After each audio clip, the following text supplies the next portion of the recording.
تر کومه حده چې زه معلومات لرم د پروشه کال په نسبت سږ کال د هر سکول تعداد انتهایی کم دی.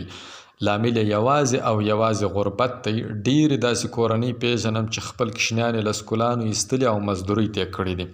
خپله ماته یو سړي څو ورځې له مخکې ویل چې 2 میاشتې کېږي کور ته مې وړه نه دي راغلي او په وریځو مو ګزاره ده.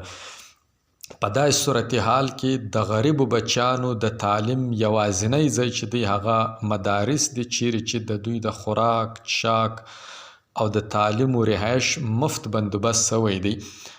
نو غریب خلک باید خپل بچیان مدرسو ته کې او د خوشحالۍ خبره دا ده چې سږ کال د پاکستان د مدارسو بورډ یعنی وفاق المدارس تر 10مه پورې سکول هم یشی دی په مدرسو کې.